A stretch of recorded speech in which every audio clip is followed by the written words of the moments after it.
All right, shalom, shalom, Israel. This brother Kazak. Just wanted to do a quick little lesson based on I guess I'm gonna title it "You Reap What You Sow." So we gonna go in on how the so-called white man Esau and these other nations, the other heathen nations, how they got righteous judgment coming from the Most High for all the trial and tribulation that they put on us and the rest of the world. So with that being said, I just want to give all honor and glory to the Most High Yahweh by Hashem Mashiach, one Malak Yahushai, and we just gonna hop into it. So yeah, the title of this is basically you reap what you sow.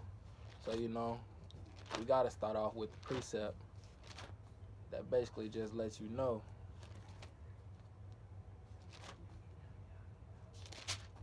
That basically just bring that out. Hold on, Salaki. I keep flipping past it. These little books, it'd be hard to find these little books. But this Galatians 6 and 7, it says, "Be not deceived, God is not mocked, for whatsoever a man soweth, that shall he also reap." So it say God is not mocked. Whatsoever a man sow, that is what he gonna have to reap. So the so-called white man, what did he do? You think about it. What did he do? Um, what kind of trial and tribulation he gave? They called a white man the cancer of the earth. So basically, wherever he sets his foot, it's gonna be death and destruction. That's all he causes. Let me get this precept.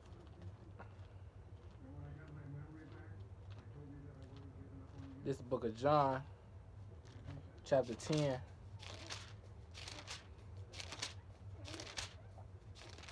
Book of John, chapter 10, verse 10. It says, "The thief cometh not, but for to steal, and to kill, and to destroy. I am come that they might have life, and that they might have it more abundantly."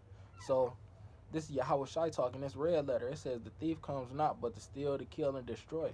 You think about it, that describes the so-called white man, because wherever he sets his foot at, he got boots on the ground in Africa right now, and he went and what did he do? They caused apartheid in Southern Africa, and they took all the Hamites land. They came over here. Even more importantly, they came over here and stole the land from the Northern Kingdom, the Northern Kingdom tribes. They stole America from them, took it from right under their feet. You know, Let me go ahead and get another precept describing how they took it. Cause they came over here. They come over here like they was in like they wanted peace. But the whole time it was war. It was war in the back of their mind.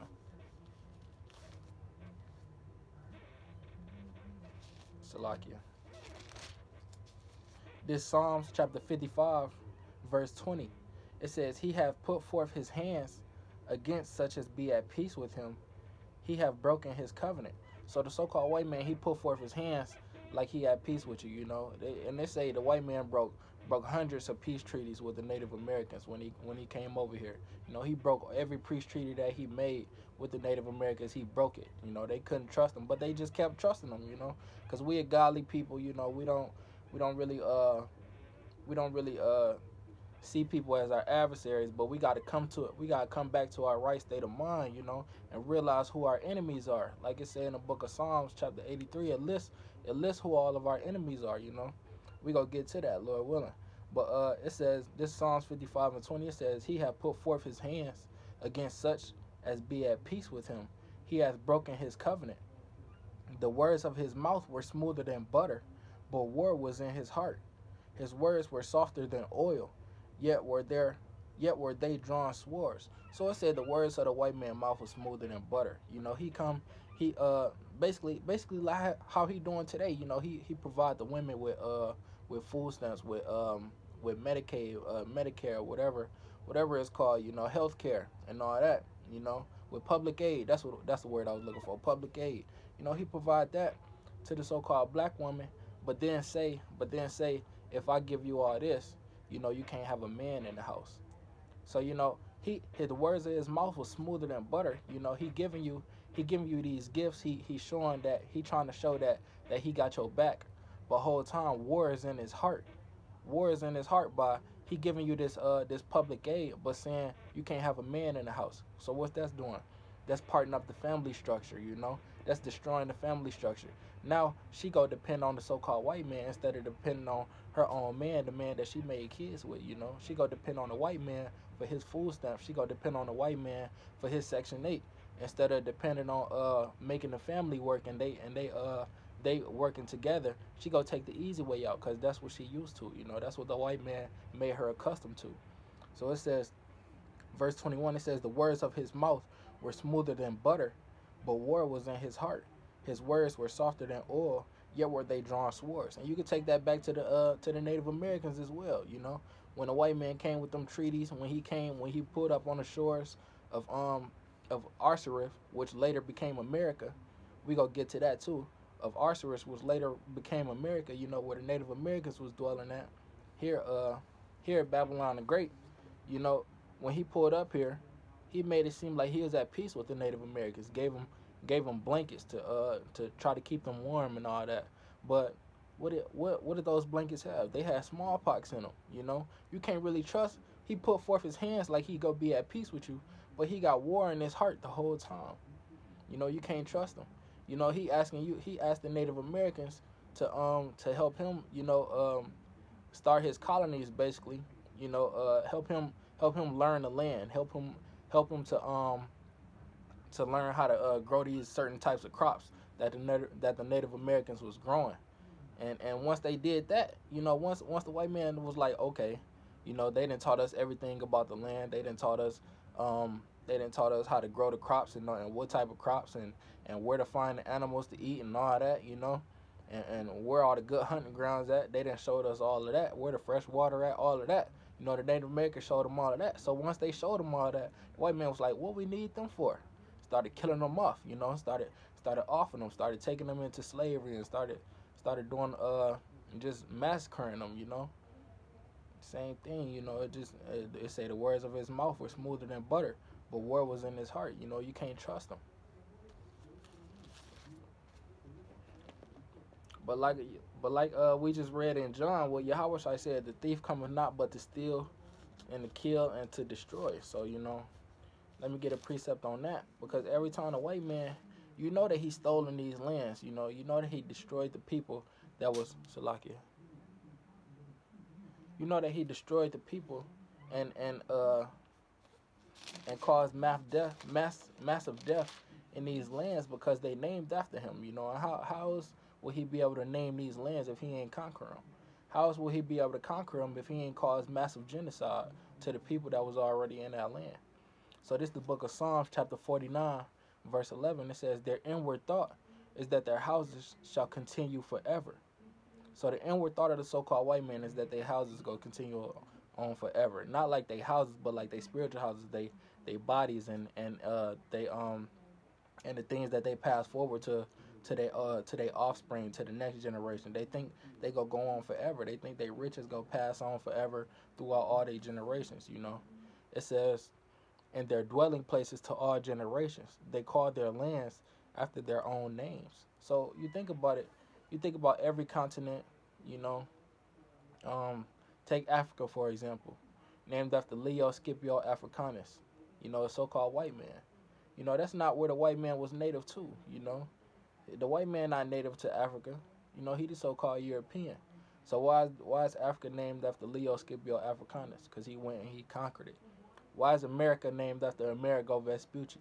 Because the white man came here and he conquered it. Even the city I live in, Joliet, it's named after a French man, a French white man. I think it's Louis Joliet, something like that. That's a white man. And this whole land, this whole America, belonged to the Native Americans and the so-called Hispanics. So why is it named after a so-called white man? That lets you know right there.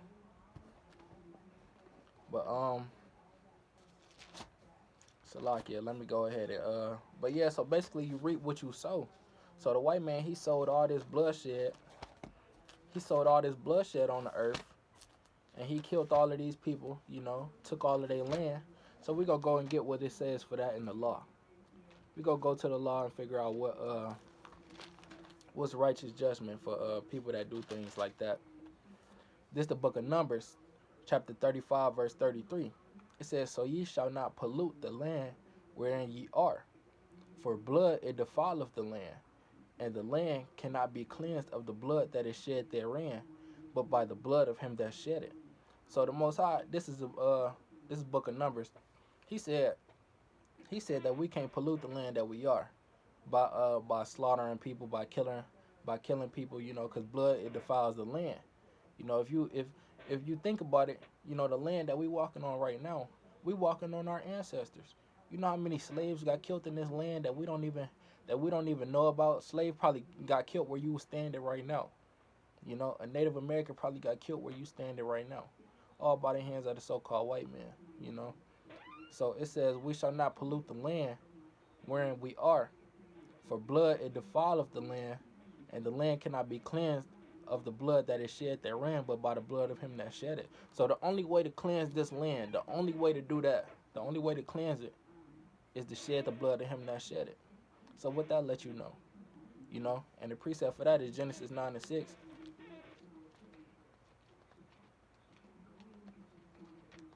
That lets you know that the so-called white man, this land ain't gonna be cleansed unless they taste the blood of the so-called white man. That's what the Most High say. This the word of the Most High. This not talking about my own belly. I'm not speaking my own words right now. I'm speaking about this Bible. And it says the land cannot be cleansed unless it's cleansed by the blood of him that shed it. So the person that shed all the blood, they the one that got to be killed. This Genesis 9 and 6. It says, "Whoso sheddeth man's blood, by man shall his blood be shed, for in the image of Yahweh made he man."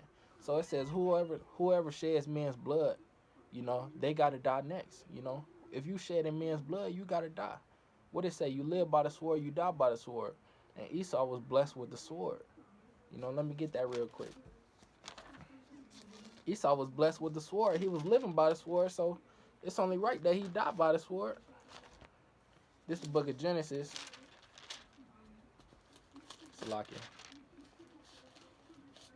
This is the book of Genesis, chapter 27, verse 38. We're going to go into the blessing of Esau now. Because like I said, you live by the sword and you die by the sword. And we're going to see who was blessed with the sword. It says in Esau, Genesis 27:38, it says, "And Esau said unto his father, Hast thou but one blessing, my father? Bless me, even me also, O my father." And Esau lifted up his voice and wept. So this was right after Jacob. Jacob received his blessing from Isaac. And Jacob was blessed to be in the hands of the Most High. Basically his people, his descendants was gonna get the kingdom. The kingdom of heaven. And the so-called Jacob, whose name was later changed to Israel, are the so-called Negroes, Latinos, and Native Americans. We are the descendants of the 12 tribes of Israel.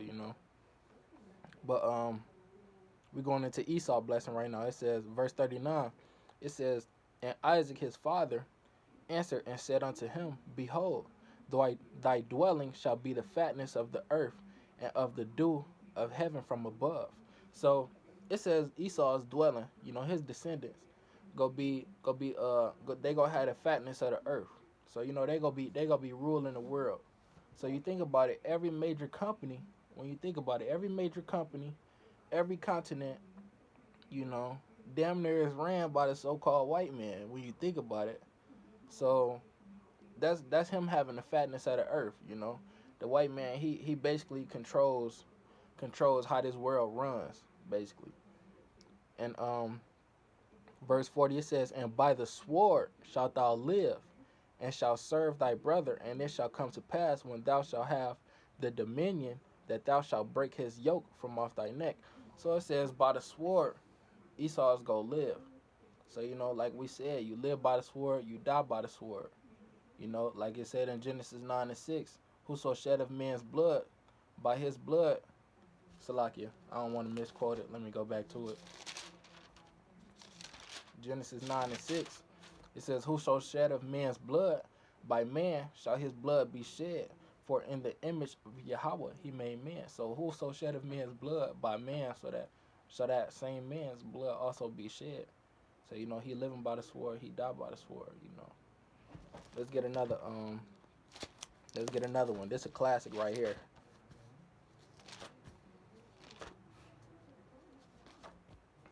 Salakia. This is a classic right here. Revelation chapter 13, verse 10. It says, "He that leadeth into captivity shall go into captivity." So who led a nation of people into captivity? You know, who put our forefathers in slavery? Who when you think about it, it was the so-called white man, and also the Arabs. You got the Arabs in that situation too, and you got the so-called African man, the Hamites. They led us into captivity as well, you know. And really, when you think about it, ain't no nation really innocent with leading the children of Israel into captivity. Ain't no nation really innocent when it comes to that subject. If I could find this precept in the Maccabees, Salakia.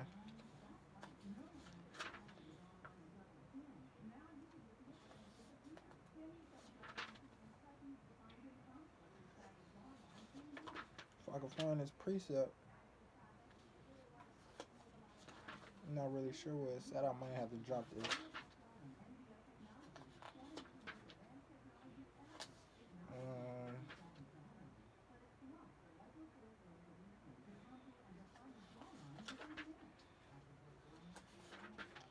Salakia.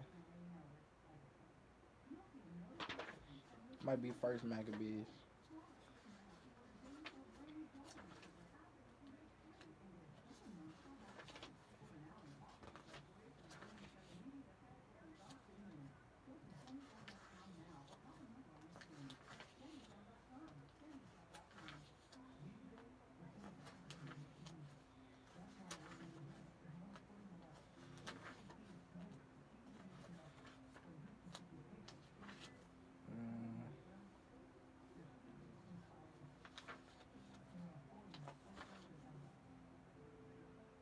Oh, okay, I found it. All right. So this is the book of First Maccabees, chapter 2, verse 10. It says, "What nation have not had a part in her kingdom and gotten of her spoils?" So they saying, what nation haven't had their hands on Israel? When you think about it, the Lord made 18 nations. Every one of them nations, took some part in the captivity of Israel. And so all of them got to be judged righteously by the Most High. And this right here, this precept right here, basically lets you know what they judgment gonna be. It says, Revelation 13:10 again. It says, "He that leadeth into captivity shall go into captivity. He that killeth with the sword must be killed with the sword. Here's the patience and the faith of the saints." So remember, Esau's blessing was the sword. So that means he kills with the sword. So what that say? He must be killed with the sword. The Hamites, the Arabs, the Edomites, all of them, they took all of us into slavery. And what it say? He that leads into captivity shall go into captivity. Let's get this other precept real quick. I think it's 2 Thessalonians. Went too far. Here we go. It said, this 2 Thessalonians chapter 1 verse 6.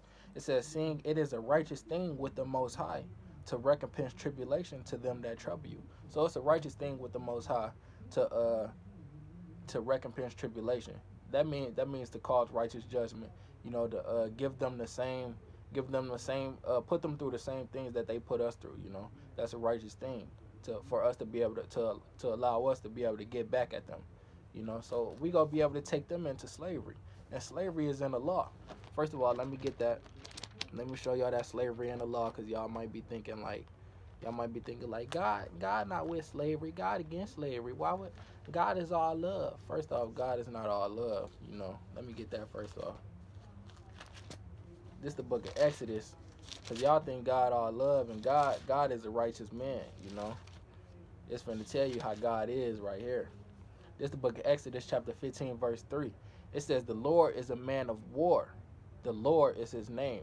So the Most High, Yahweh, Abanawa Yahweh, our Father, Yahweh, Ba'ashem Yahweh Shai, he is a man of war. The Lord is his name. Yahweh is his name.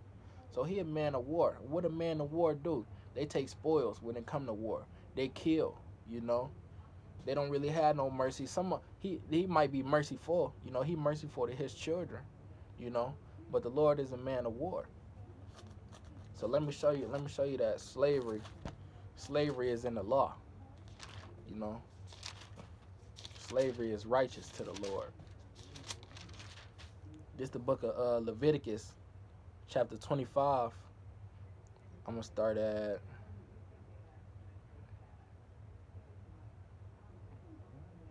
at 44. Leviticus 25 and 44. It says, both thy bondmen and thy bondmaids, which thou shalt have, shall be of the heathen that are round about you. Of them shall ye buy bondmen and bondmaids. So bondmen and bondmaids, the same way of saying, slaves. That same way of saying slaves, slave men, slave women, So it said our slaves, they got to be of the heathen, and we got to purchase them, and take them into slavery, or we could just take them captives, But it say, verse 45, it says, moreover, of the children of the strangers that do sojourn among you, of them shall ye buy, and of their families that are with you, which they begat in your land, and they shall be your possession. So when something is your possession, like this scarf I got on, it's my possession, it's mine. It don't belong to nobody else. It don't belong to itself. It's my scarf, it's my possession. I took it, I bought it, and now it's mine. So it's my possession. So the same way, this scarf is my possession. The Most High is saying that the children of the strangers, which are the heathen, the children of the strangers or the adults, it don't matter. We could buy them, and they gonna be our possession. We gonna own them now. Like how I own this scarf, we gonna own the heathen. And it says, verse 46, and ye shall take them as an inheritance. Salakia. Gotta plug my phone in.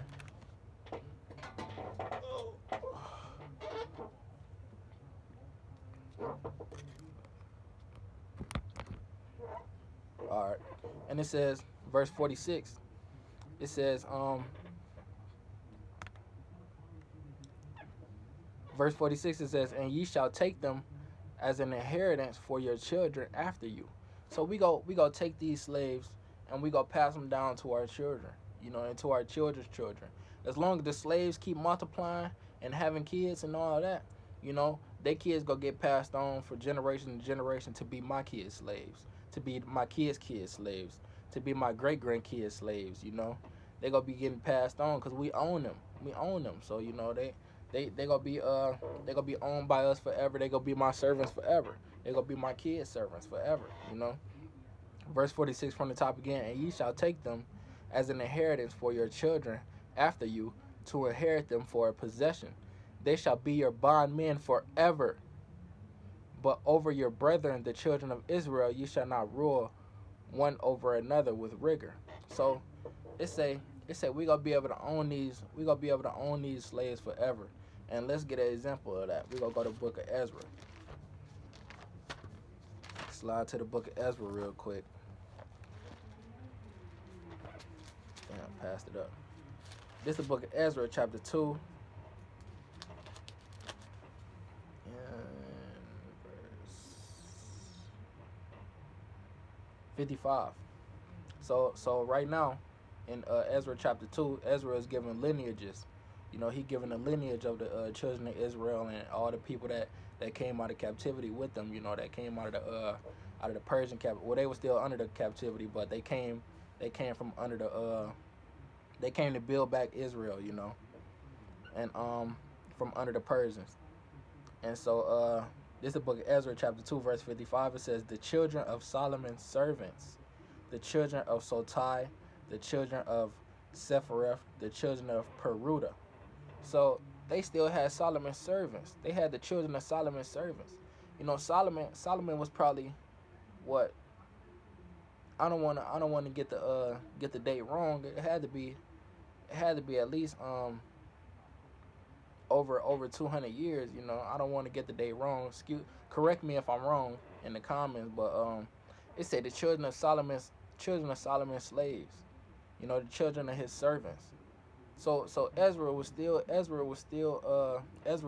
had Solomon's servants. You know, the children, because his children, they was having kids. You know, Solomon's servants was having kids. But it say when you have a slave, you know, you own them forever. So all throughout their generations, they being owned by you. You know, you own all of them. So you know, you pass them down to your children. They pass them down to their children. They pass them down to their children. You know, it go on forever, just like the Lord just said in the law. So in the book of Ezra, you know, it said they had the children of Solomon's servants. So you know, they were still being owned to this day. You know, to that day. So Salakia. Let me see. So yeah, I showed y'all that it's let me get another example that the Lord is with slavery. We gonna go to the book of Luke. Cause you can't be thinking that the Most High is not with these things, you know. If it's in this Bible, it's the word of the Most High. And we gotta put our feelings aside from what this word say.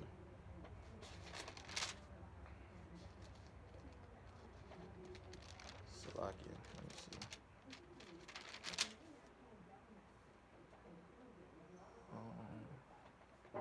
The book of Luke. No, I got it written down. Yeah, I got a couple of these written down. A couple of them, I just been going with the Spirit most of all though. But let me see. Luke chapter 17, verse 7. That's what I wanted. It say, but which of you, this Yahweh Shai speaking, you know, who the world ignorantly called Jesus Christ. It says, but which of you having a servant, so remember a servant is a slave, you know, which of you having a servant plowing or feeding cattle, so that's what they're going to be doing, plowing and feeding cattle, will say unto him by and by when he is come from the field, go and sit down to meat. So what he's saying, which of y'all, knowing y'all, I mean, which of y'all that got a slave, you know, after he just got done working in the field, you go tell him to go ahead and get some rest. You're not gonna tell him to do that, you know. Why would you tell him to do it? Why would you tell him to go ahead and get some rest and go ahead and eat? You ain't gonna tell him to do that. That's your slave. You know, it say, verse 8, it say, and will not rather say unto him, make ready wherewith I may sup, and gird thyself and serve me till I have eaten and drunken, and afterward thou shalt eat and drink. So he's saying after your servant came from the field doing the field work, you know, you're not gonna tell him to go ahead and take the rest of the day off and then go ahead and eat something. No, you go tell him, go in there and make my food now. Now go in there and make my food, and then you get ready, and then after I eat and drink, you know, then you can go ahead and eat and drink, you know. But wait till I do it first. Wait till you get my stuff ready first, and then you can go ahead and do what you gotta do. You go wait. You ain't gonna be able to do what you gotta do until after everything I want you to do is done, you know. So that's how we gonna be treating our servants. This the word of Yahweh Shai, you know. This is red letter. Luke chapter 17, verse 7 and 8, you know. So let me see. So yeah, we gonna be taking slaves, you know. Cause like I said, the title of this lesson is "You Reap What You Sow." So let me show y'all how we gonna take them.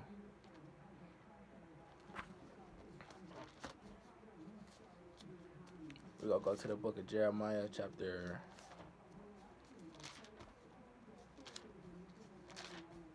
30. Yeah. Jeremiah chapter 30, verse 16. It says, therefore all they that devour thee shall be devoured. Salakia. It says, therefore all they that devour thee shall be devoured, and all thine adversaries, every one of them, shall go into captivity. So it said all those that devoured us go be devoured. Who been devouring us? The so-called white man. You know, you got the East Indian man coming and setting up smoke shops. You know, promoting this poison to our people. Got them smoking black and miles. Got them smoking cigarettes. Got them doing all these tobacco products. Got them selling them outdated food in these stores. In these gas stations, selling overpriced things. Taxing our people for Pampers and all that. You know, they devouring us. They devouring us. They oppressing us on a daily. We may not realize it because we so used to going through it. It's like everyday life for us. But whether or not you believe it, we being oppressed. And these people are our oppressors. It says, therefore all they that devour thee shall be devoured, and all thine adversaries, every one of them, shall go into captivity, and they that spoil thee shall be a spoil, and all that prey upon thee will I give for a prey.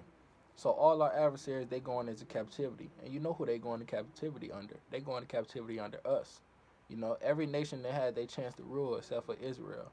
That's why we the last kingdom to rule, cause we once we step into power under Yahweh Ba'Shem Yahushai, it's over with. Ain't nobody else coming in power behind us. We to go be the last kingdom to rule, and we go rule forever and then on. So it said all our adversaries go into captivity. Let's see who our adversaries are. We gonna go to Psalms 83 before we get the next precept. We gonna go to Psalms 83 to see who our adversaries are.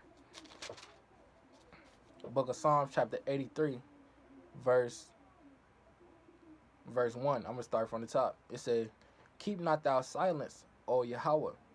Hold not thy peace, and be not still, O God. For lo, thine enemies make a tumult, and they that hate thee have lifted up the head. Verse 3. They have taken crafty counsel against thy people, and consulted against thy hidden ones. So all these nations, they took crafty counsel against our people. The Negroes, Latinos, and Native Americans. They took crafty counsel against us. They got the so-called United Nations. We don't got no seat in the United Nations. Where's the Native American seat at the United Nations? We got a white man representing us. Where's the African American seat in the United Nations? We got a white man representing us. So verse 3 again, it says, they have taken crafty counsel against thy people, and consulted against thy hidden ones. Verse 4, they have said, come and let us cut them off from being a nation, that the name of Israel may be no more in remembrance. So the name of Israel ain't no more in remembrance. When you think of the Native Americans, the black people, the African Americans, when you think of the Hispanics, you don't think about Israel. When you think about the Israelites, you don't even know who they are. The name of Israel ain't in no more remembrance. People think these people fell off the face of the earth, but whole time, who nationality get changed every couple years? Who get called all these bywords and proverbs to hide their real identity? Who get called niggas, spicks, wetbacks, porch monkeys, redskins? Who get called all of that? Is that not us? The Negroes, Latinos, and Native Americans. So it says, verse 4 again, it says, they have said, come and let us cut them off from being a nation, that the name of Israel may be no more in remembrance. For they have consulted together with one consent, they are confederate against thee. So all these nations, they came together with one consent. They devised a plan to make us all fall off, to keep us hidden, to keep us down at the bottom. It says, the tabernacles of Edom. Who is Edom? That's Esau, the so-called white man, and he the chief of it, That's why I named him first, because he the chief of it. He the chief oppressor, It says, the tabernacles of Edom and the Ishmaelites. Who is the Ishmaelites? That's the Arab man. Your man's that's running that the dude that you think is your man's, because he sell you all of them swishers. It might give you $3 for $1. Your man's that's really poisoning you. That give you the chopped cheese sandwich. They give you the 7-Eleven Slurpees. All of them. That's the Ishmaelites, the Arabs. You think they your people. You think you cool with them. You think they got your back. But the whole time they know they oppressing you. You can ask an Arab man, who are the real Israelites? He gonna tell you that you was them people. But all them other times you was coming in the store, He wouldn't even tell you that. He don't even care if you don't know. They know who they are. They know that they go back to Ishmael. They know that they go back to Abraham. You know, but they won't tell you. They won't tell you that you do. They won't tell you that. They know, but they won't tell you. Like I said, these nations, they came together with one consent. Everybody know who the Israelites are except for the Israelites. We got to stop being blind, man, and realize who we are. It says the tabernacles of Edom and the Ishmaelites. So the so-called white man and the so-called Arab man, the first two that the Most High named. And it says of Moab. Who is Moab? The Chinese man. You know. And the Hagarenes, the so-called Africans. Gabal, another so-called African. Ammon. Ammon is the so-called Japanese. And Amalek. Amalek is the fake Jews. Another descendant of Esau. Amalek was Esau's grandson. So it's an Amalek.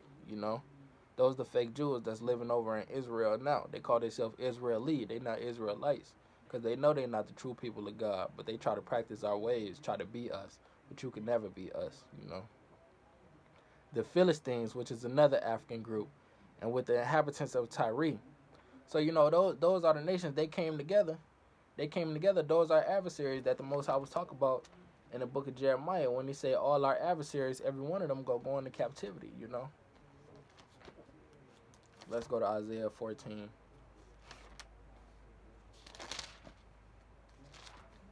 This is what you call milk of the word. Going through the milk right now. Things that you learn when you first come in this truth. And they stick with you. Isaiah chapter 14 and 1. It says, "For the Lord will have mercy on Jacob." So now we get to the point where how we go take them into captivity for all the things that they done to us. It says, "For the Lord will have mercy on Jacob, and will yet choose Israel, and set them in their own land, and the strangers shall be joined with them, and they shall cleave to the house of Jacob." So the strangers is the other nations. They say they're gonna be joined with us. This talk about the kingdom of heaven. This is a future prophecy.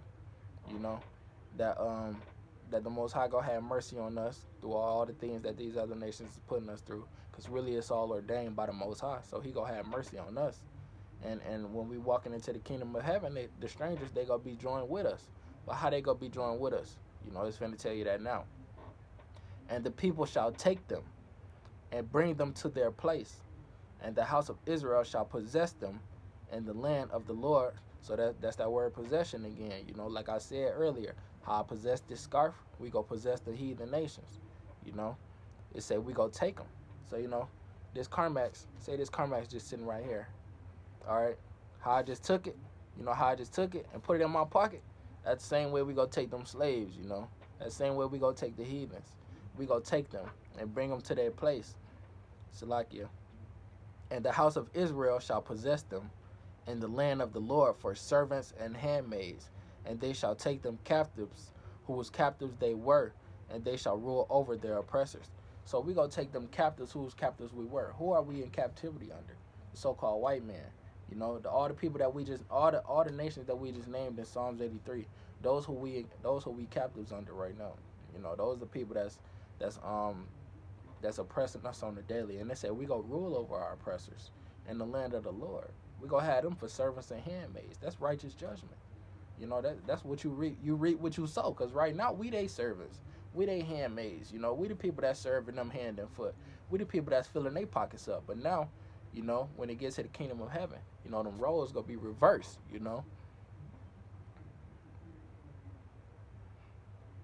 So we gonna go to the book of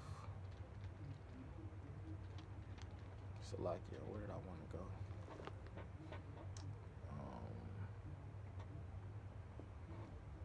Trying to think. I'm gonna wrap it up soon. Didn't want this video to be too long. Oh yeah, Isaiah 49. That's where I wanted to go.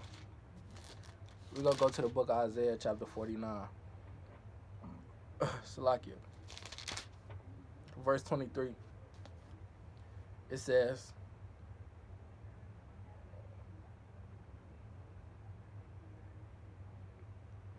Isaiah 49:23, it says, and kings shall be thy nursing fathers, and their queens thy nursing mothers.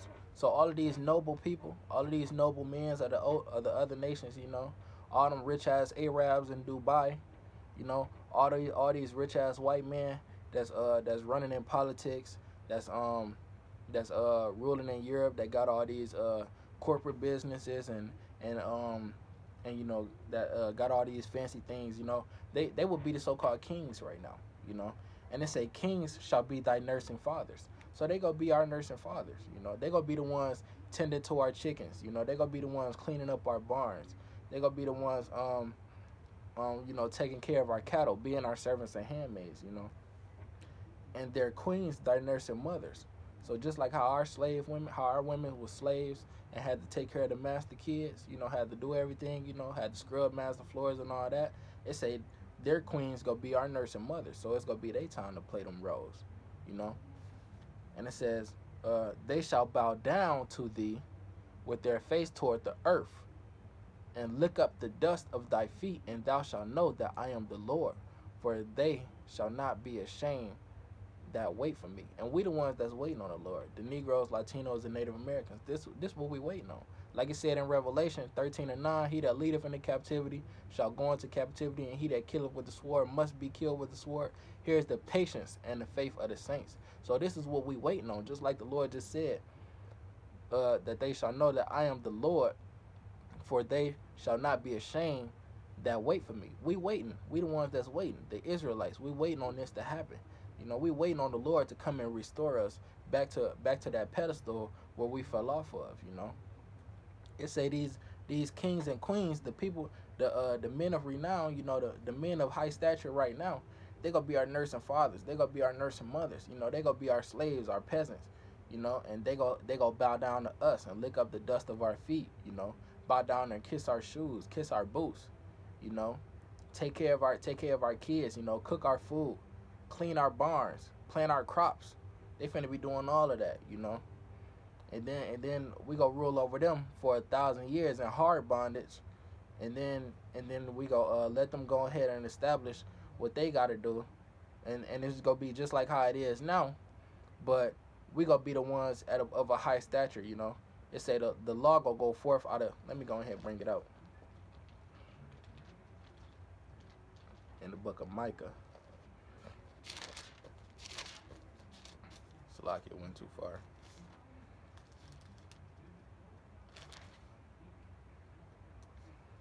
Book of Micah chapter 4 verse, I'm gonna start at 1. It says, but in the last days it shall come to pass that the mountain that the mountain of the house of the Most High shall be established in the top of the mountains. So we that mountain. Israel is that mountain of the house of the Lord. Mountains are can be known as kingdoms. And we that mountain that's gonna be exalted above all the other mountains. We that mountain that's gonna be above all the other kingdoms. And it says, I'm gonna start from the top. But in the last days it shall come to pass that the mountain of the house of the Lord shall be established in the top of the mountains, and it shall be exalted above the hills, and people shall flow unto it. And many nations shall come and say, come and let us go up to the mountain of the Lord, and to the house of the God of Jacob, and he will teach us his ways, and we will walk in his paths. For the law shall go forth out of Zion, of Zion, and the word of the Lord from Jerusalem. So the law, the Israelites, we gonna be the ones establishing the law. We gonna establish the law to the heathen nations. We gonna be in rulership over them, and they gonna have to come to us to worship the Lord. They gonna have to come to us to give their sacrifices. They gonna have to come to us, they gonna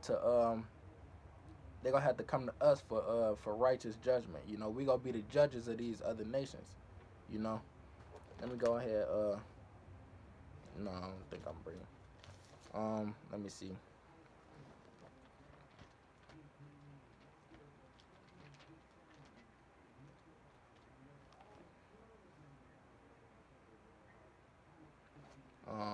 Let me see what else I want to bring out. So these other nations, they gonna have to serve. They gonna be under us in servitude, in full servitude.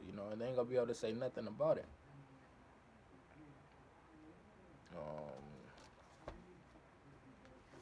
think I'm gonna get one more.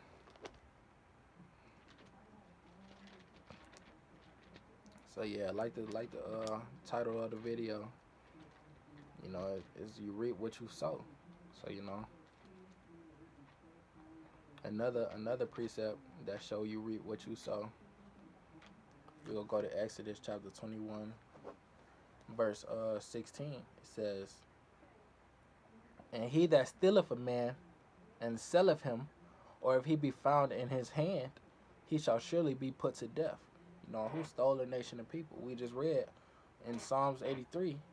All the nations that took part in the in getting Israel to forget their existence. And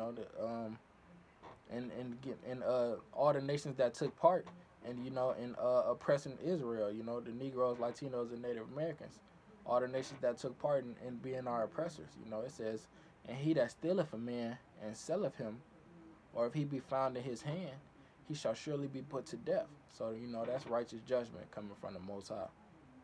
They go surely be put to death. So with that being said, I'm gonna go ahead and check out. First and foremost, want to give all honor and glory to Yahweh by Hashem Mashiach wa Malak Yahushai. Lord willing, somebody was edified, and with that, I'm gonna bid Israel a hearty shalom. So shalom, keep the commandments, keep the faith, and just keep enduring, Israel. Like it said in Matthew 24:13. Let me go ahead and bring that out real quick.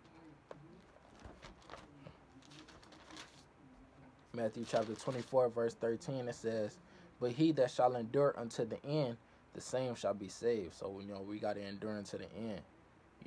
Yahweh Shai said, "He that endures to the end, the same shall be saved." You got to keep the commandments and stay heavy in the faith. Keep enduring to the end, and don't give in to the influence of the world. Stay on this godly path. Stay on this path of righteousness. So shalom.